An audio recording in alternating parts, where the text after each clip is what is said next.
ಶಿವರಾಜರವರು ಜೊತೆಗೆ ಅವ್ರ ಜೊತೆಗೆ 23 ಜನ ಕೋರ್ಟ್ ರಿಲೀಸ್ ಮಾಡಿದೆ. ಆ ಒಂದು ಸಂತೋಷ ಹಂಚ್ಕೊಳ್ಳೋಕ್ಕೋಸ್ಕರ ನಾವೊಂದು ಪ್ರೆಸ್ ಮೀಟ್ ಮಾಡಿದ್ದೀವಿ. ಹಿಂದೆ ಒಂದು ಸಲ ನಾವು ಪ್ರೆಸ್ ಮೀಟ್ ಮಾಡಿದಾಗ ಸರ್ ಕೇಳಿದ್ದು, ಇವೆಲ್ಲ ನಿಮ್ಮ ರಾಜ್ಯದ ಮುಖ್ಯಮಂತ್ರಿಗಳು ಮಾಜಿ ಮುಖ್ಯಮಂತ್ರಿಗಳೆಲ್ಲ ಒಳಗಿದ್ದಾರೆ, ನೀವು ಪ್ರೆಸ್ ಮೀಟ್ ಮಾಡ್ತೀರಾ ಅಂತ.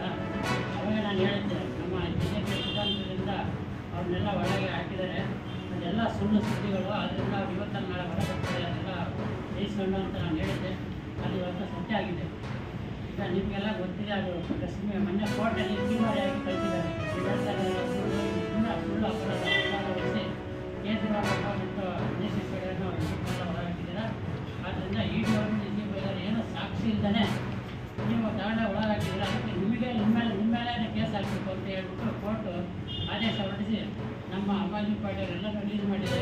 ಜೊತೆಗೆ ನಮ್ಮ ಪಕ್ಷಕ್ಕೆ ಒಂದು ಕಾನೂನು ತಂದುಕೊಂಡಿದೆ. ಸತ್ಯ ಅವರಿಗೆ ಏನಿದು ಜಿಲ್ಲಾಧಿಕಾರಿ ಇರಲಿ, ಜಿಲ್ಲಾ ಪಂಚಾಯತ್ ಮುಖ್ಯಸ್ಥರಿಗೆ ಏನು ಅನಿಸಲ್ವಾ? ಒಂದು ಕಾರ್ಯಕ್ರಮ ಈಗಾದರೆ ಒಪ್ಕೋಬೋದು, ಅವ್ರಿಗೆ ಸಮಯಕ್ಕೆ ಸರಿಯಾಗಿ ಬಂದು ಶುಭಾಶಯನ್ನೇ ಕೋರಿ ಹೋದಂಥ ಶಾಸಕರ ವಿಚಾರವಾಗೂ ಕೂಡ ಮಾಧ್ಯಮಕ್ಕೆ ತಿಳಿಸುವ ಸೌಜನ್ಯ ಜಿಲ್ಲಾಡಳಿತಕ್ಕಿಲ್ಲ. ಅಂತಾರಾಷ್ಟ್ರೀಯ ಮಹಿಳಾ ದಿನಾಚರಣೆ 2:45-3 ಗಂಟೆ ತನಕ ನಡೆದಿದೆ. ಈ ಸಂಸದರ ಬರುವಿಕೆಗಾಗಿ ಇಡೀ ಜಿಲ್ಲಾ ಆಡಳಿತ ಅಲ್ಲಿ ಕಾಯಬೇಕಲ್ಲ. ಇದು ಏನು ಅನಿಸಲ್ವಾ? ಜಿಲ್ಲಾಧಿಕಾರಿಯಲ್ಲಿ ಜಿಲ್ಲಾ ಪಂಚಾಯತಿನ CEO ಏನು ಅನಿಸಲ್ವಾ? ನಾನು ಕೂಡ ನಿನ್ನೆ ಶುಭಾಶಯಗಳಿಗೆ ತೆರಳಿದೆ.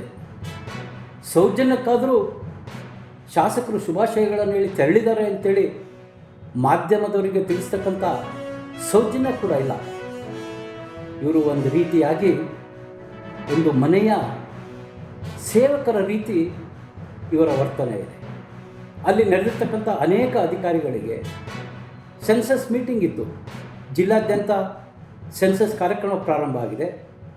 ಅವರವರ ತಾಲೂಕುಗಳಲ್ಲಿ ಬೇರೆ ಬೇರೆ ಸಭೆಗಳಿರುತ್ತೆ, ಮೀಟಿಂಗ್ ಇರ್ತದೆ. ಇಂತಹ ಒತ್ತಡದಲ್ಲಿ ಜಿಲ್ಲಾಧಿಕಾರಿಗಳು, ಜಿಲ್ಲಾ ಪಂಚಾಯತ್ ಮುಖ್ಯಸ್ಥರು ಮುಂದೆ ಯಾವುದೇ ಈ ರೀತಿಯ ಕಾರ್ಯಕ್ರಮಗಳನ್ನು ಸಮಯಕ್ಕೆ ಸರಿಯಾಗಿ ದಯವಿಟ್ಟು ಪ್ರಾರಂಭ ಮಾಡಿ